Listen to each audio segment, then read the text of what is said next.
नमस्कार, न्यूज 24 के खास कार्यक्रम में आपका स्वागत है। मेरे साथ आज हैं उत्तर प्रदेश के मुख्यमंत्री अखिलेश यादव जी। आपका बहुत बहुत स्वागत है। बहुत धन्यवाद आपका। ये बताइए अखिलेश जी, जब 2 साल पहले आप सत्ता में आए थे, 224 सीट्स लेकर के बड़ी धमक के साथ आए थे, जनता को बहुत ज्यादा आपसे आशाएं थी। क्या हुआ? बहुत जनता आज की डेट में बहुत निराश क्यों लग रही है? क्या बात है? देखिए, निराश नहीं है। 2 साल में काम बहुत हुए हैं और सरकार ने बहुत अच्छे फैसले लिए। समाजवादी पार्टी ने एक वो बात जो घोषणा पत्र में जनता के बीच में रखी थी, उन तमाम चीजों को किस तरीके से बजट से और पॉलिसी के तहत जनता तक पहुंचाएं, उसमें सरकार ने अच्छा काम किया है। अगर ये बात है अखिलेश जी, तो जो अभी चुनावी सर्वे आ रहे हैं उसमें आपकी पार्टी समाजवादी पार्टी को मैक्सिमम से मैक्सिमम 12 से 15 सीटें दी जा रही हैं। देखिए, जो सर्वे आते हैं और जो सर्वेक्षण निकल के आते हैं, मैं उन पे कोई प्रश्न नहीं लगा रहा। कई बार सर्वेक्षण अच्छे भी होते हैं और कई बार ये देखने को मिला है कि जो उन्होंने कहा है उससे विपरीत परिणाम आए हैं। मैं ये कह सकता हूँ कि समाजवादी पार्टी ने जमीन पर काम किया है। परिणाम जब आएंगे तो आप देखेंगे समाजवादी पार्टी सबसे ज्यादा सीटें जीतेगी। लेकिन आपकी ही सरकार में 100 से ज्यादा दंगे हुए, आपकी ही सरकार में क्राइम का रेट बढ़ा है। लेकिन मैं ये भी जानता हूँ और उत्तर प्रदेश की जनता इस बात को भी जानती है, कई जो घटनाएं छोटी थी उनको धार्मिक रूप, उनको दंगे का रूप अगर किसी ने दिया है तो वो भारतीय जनता पार्टी और उनके सहयोगी दलों ने दिया। अखिलेश जी, एक बात बताइए, जिस तरीके से मोदी के ऊपर 2002 के दंगे का दाग धुलता नहीं, उसी तरीके से मुजफ्फरनगर के दंगों का दाग अखिलेश सरकार पे लग चुका है। आप कितनी भी उसको कोशिश करें धोने की, but the fact of the matter is कि वो दाग तो लगा हुआ है। आप इसको अपनी जिम्मेदारी से कैसे निकल सकते हैं? देखिए, जो दूर रहते हैं उन्हें मुजफ्फरनगर के बारे में केवल इतना पता है कि मुजफ्फरनगर में दंगा हुआ, लेकिन सच्चाई जिन्होंने जानी है वो जानते हैं कि दंगा नहीं हुआ था। ये 2 वर्गों के बीच का झगड़ा था। मुजफ्फरनगर में जो कुछ हुआ, कोई बड़ी पार्टी का नेता नहीं बचा जो न गया हो। बड़े बड़े नेता गए, सभी दल के लोग गए, एनजीओज गई और भी जो मुस्लिम समुदाय से जुड़े लोग थे। मैंने सबसे कहा कि आपका जो भी सुझाव हो समाजवादी पार्टी की सरकार स्वीकार करेगी। सुप्रीम कोर्ट ने जो 92 पेजेस का ऑब्जर्वेशन किया है, सरकार को जहां उन्होंने कहा है कि ये करना चाहिए, सरकार वो पूरा करने जा रही है। आज आप मुजफ्फरनगर के दंगे जो है इसके दाग धुल नहीं रहे, क्या आप माफी मांगेंगे उसके लिए? सवाल माफी का नहीं है। जो घटना थी बहुत दुर्भाग्यपूर्ण घटना थी। ऐसी घटना नहीं होनी चाहिए और कहीं हो नहीं। लेकिन इसकी जिम्मेदारी तो आपके ऊपर आती है। मैंने कहा जितना सरकार को कदम उठा सकती थी सरकार ने कदम उठाए। अच्छा, ये बताइए, मुजफ्फरनगर के दंगों के बाद सडनली ये लगा इस चुनाव में कि पोलराइजेशन की राजनीति हो रही है, ध्रुवीकरण हो रहा है। आपके यहाँ के लीडर हैं आजम खान साहब, उनको लगता है वो तो जैसे बोलते हैं ना कि बिल्कुल अनगाइडेड मिसाइल की तरह जो मन में आया वो बोलते हैं, और लगता है कि मुलायम सिंह यादव जी और अखिलेश यादव जी की पूरी शय है उनके ऊपर। नहीं तो आज तक आप लोगों ने उनको कभी उनके ऊपर कोई टिप्पणी तक नहीं की। देखिए, सीनियर नेता है वो, और नेताजी के साथ आज से नहीं, मैं समझता हूँ समाजवादी पार्टी को बनाने में नेताजी और आजम खान साहब और बहुत बड़े नेताओं ने लगातार काम किया है। और जो बात उन्होंने रखी है किसी रूप में लिया जाए उसको, लेकिन जो उनके अभाव था, जो वो कहना चाहते थे, वो आज भी कह रहे हैं और मैं भी कहता हूँ, पार्टी भी कह रही है कि मुसलमानों का योगदान बराबर का है, चाहे वो आर्थिक रूप से हो, चाहे देश की सुरक्षा हो, चाहे इस समाज को आगे बढ़ाने की, चाहे आजादी की लड़ाई। मान लीजिए मैं भी अगर कोई बात कहता, कारगिल के युद्ध की बात हुई, कारगिल फौज का सब सम्मान करते हैं, फौज पर हर वर्ग के लोग भरोसा करते हैं। लेकिन क्या है आजम खान साहब का ये कहना कि कारगिल का युद्ध जो है वो मुसलमानों ने जीता, ये सही था? क्या उस वक्त तो आपने ये कह दिया कि मैंने बयान पूरी तरह से सुना नहीं, लेकिन आज जब ये पूरा बयान आ गया इतने दिनों के बाद, आज अखिलेश यादव उस बयान पर आपकी क्या राय है? देखिए, जो नोटिस इलेक्शन कमीशन ने दिया उसका जवाब आजम खान साहब ने दिया है और उन्होंने पूरी बात इलेक्शन कमीशन के सामने रखी है।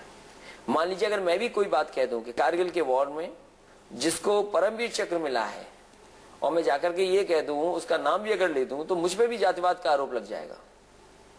वो कहेंगे कि ये मुख्यमंत्री अपने ही बीच के क्यों उसकी तारीफ कर रहा है? क्योंकि चुनाव था, बहुत लोग राजनीतिक लाभ लेना चाहते हैं। ये जरूरी नहीं कि इलेक्शन कमीशन और उसके पीछे लोग न रहे हों। बहुत सारे लोग चुनाव में हर तरह का हथकंडा अपनाते हैं। लेकिन उनके बयानों को आप सपोर्ट करते हैं, क्या आप इंडोर्स करते हैं?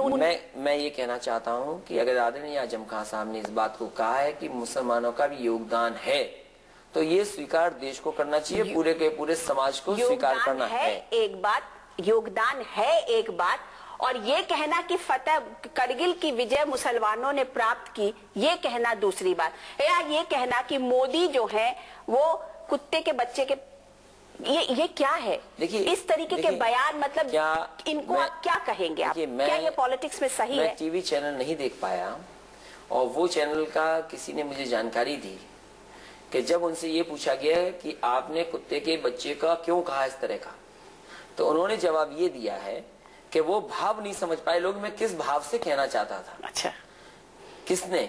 जिन्होंने शुरुआत की है, जो प्रधानमंत्री के दावेदार हैं, उन्होंने अगर उदाहरण दिया है पिल्ले का, तो उन्होंने देश को ये समझाने की कोशिश की है कि जिस रूप में वो कहना चाहते थे, भाव उनका अलग था, लेकिन वो कहना क्या चाहते थे। सवाल ये है कि वो आखिरकार क्या कहना चाहते थे। तो नहीं, आप तो इसका मतलब ये कहा माना जाए कि समाजवादी पार्टी और उसके मुखिया और उसके नेता और उसके चीफ मिनिस्टर अखिलेश यादव आजम खान के सारे बयानों का सपोर्ट करते हैं, को इंडोर्स करते हैं। देखिए, जो बयान को नोटिस मिला या जो बात को नोटिस मिला, उन्होंने जवाब दिया है।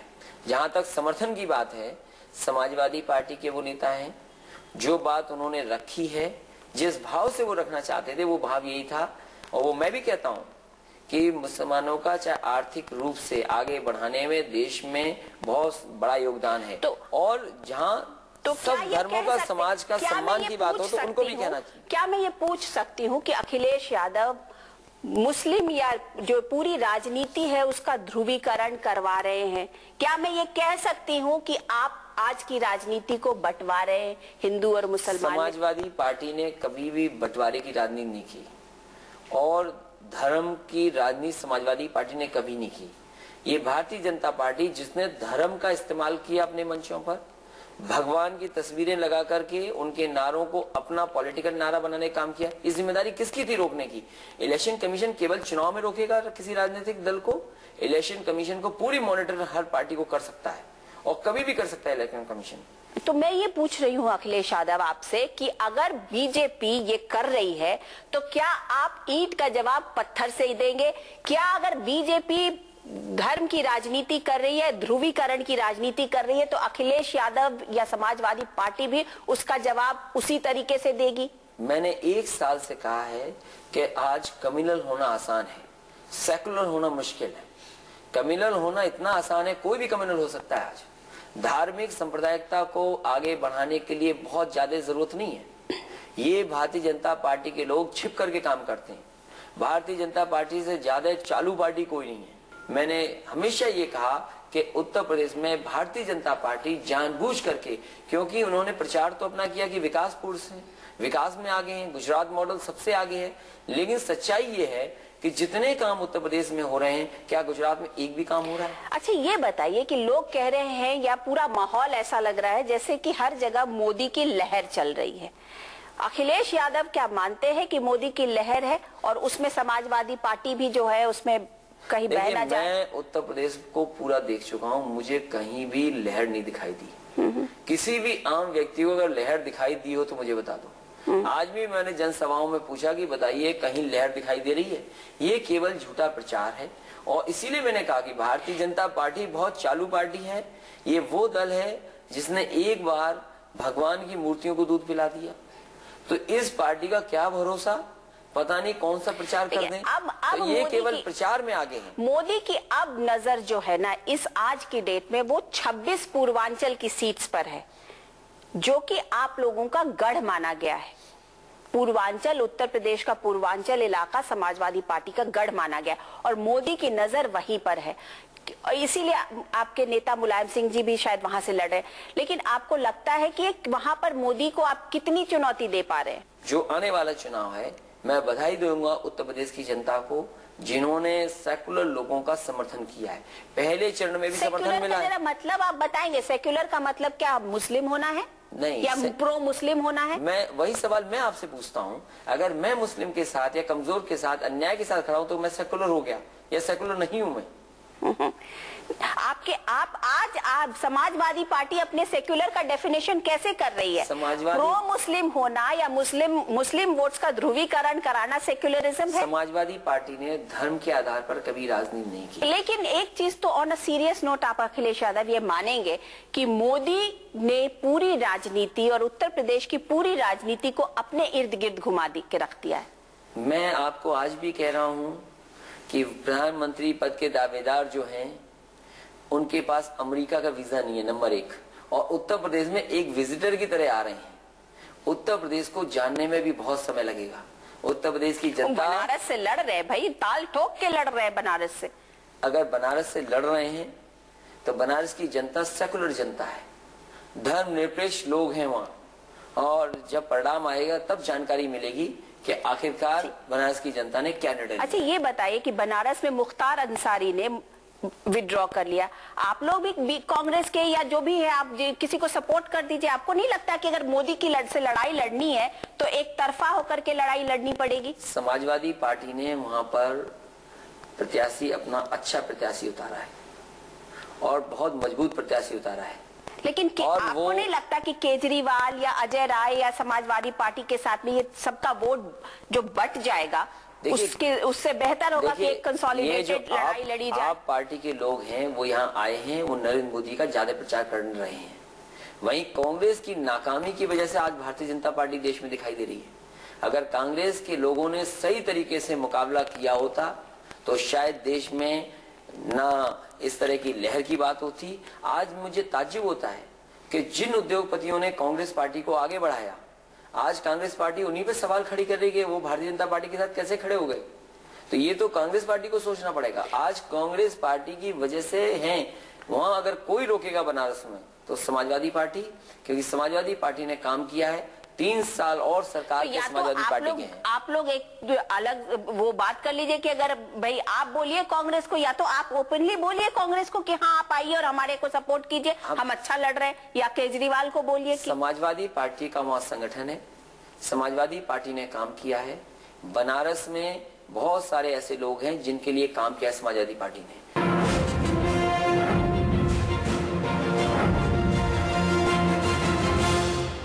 अच्छा ये बताइए अखिलेश जी कि जब आप यहाँ पर सत्ता में आए तो ये हुआ था कि भाई अब मुलायम सिंह यादव जी जो है वो दिल्ली की राजनीति करेंगे।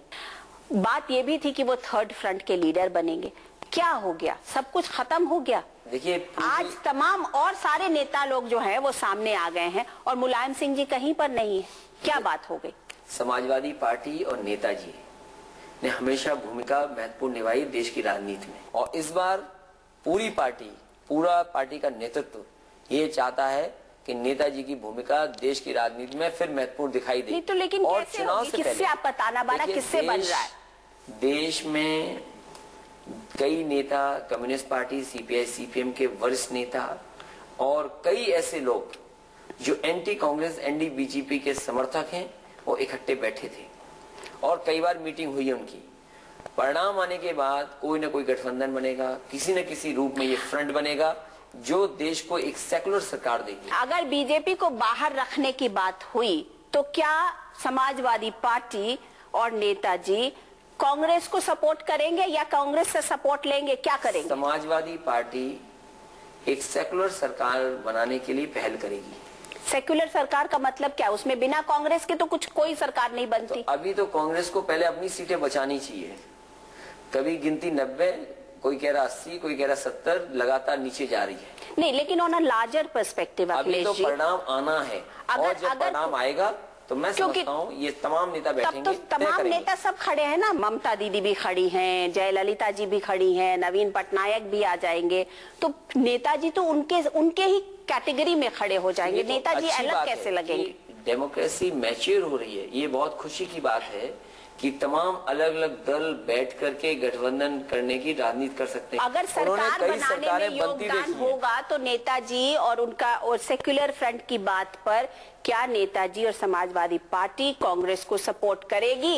ये अभी कोई विचार नहीं। ये राष्ट्रीय अध्यक्ष नेताजी और तमाम सेकुलर फोर्सेस जिसमें सीपीआई सीपीएम हैं, ये लोग बैठ करके तय करेंगे, तमाम थर्ड फ्रंट के लीडर्स जो जीत करके आएंगे कि क्या किस तरीके से लेकिन इस विचारधारा के ऊपर आप लोग ओपन रहेंगे कि बीजेपी अगर बाहर रह सकती है तो उसको बाहर रखो? देखिए, बीजेपी को बाहर रखने के लिए और सेकुलर सरकार देश में कैसे बने, ये तमाम नेता बैठ करके चुनाव के बाद फैसला लेंगे।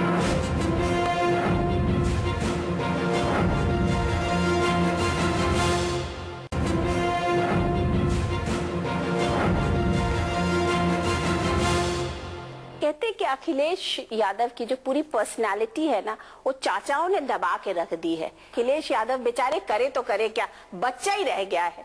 देखिए, मैं मुख्यमंत्री हूँ और इन्हीं सबके आशीर्वाद से मैं मुख्यमंत्री हूँ। देश के जो प्रधानमंत्री के दावेदार हैं, उन्होंने ये कहा एक इंटरव्यू में कि मैंने जो राजनीति सीखी है अपने वरिष्ठ नेताओं की उंगली पकड़ के राजनीति। मतलब ये कि इतने सारे पावर सेंटर्स हैं कि अखिलेश बेचारे कैसे काम करे। उनकी राय सुझाव अगर अच्छी है तो मैं स्वीकार करता हूँ, अगर राय अच्छी नहीं है तो मैं स्वीकार नहीं करता हूँ। इसका असर तो पड़ता होगा क्योंकि आपको 4 लोगों की बात सुननी पड़ती होगी। मैं समझता हूँ लोकतंत्र में अच्छी बात होती है कि ज्यादा से ज्यादा लोगों की बात सुनी जाए, समझी जाए और फिर निर्णय हो, तो कोई गलत बात नहीं है। तो अच्छा, आपको लगता है क्या कि अगर समाजवादी पार्टी ने उस तरीके का परफॉर्मेंस 2014 के चुनाव में नहीं किया जैसा कि एक्सपेक्टेड है, तो अखिलेश की सरकार भी जा सकती है? कोई बातें तो ये होती है कि अखिलेश जी को हटा दिया जाएगा और किसी और को मुख्यमंत्री बना दिया जाएगा। देखिए, कल क्या होने वाला है, आपके ऊपर फोड़ने की, कल क्या होने वाला है किसी को नहीं पता, और भविष्य में क्या होगा पता नहीं।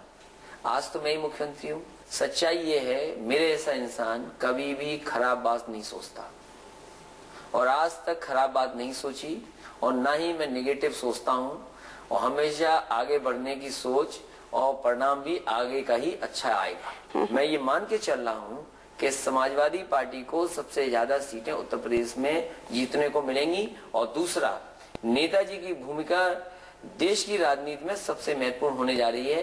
ये जो समाजवादी पार्टी ने हम लोगों ने सोचा है वो हुआ है। Thank you so much Akhilesh Yadav हमसे बात करने के लिए। धन्यवाद।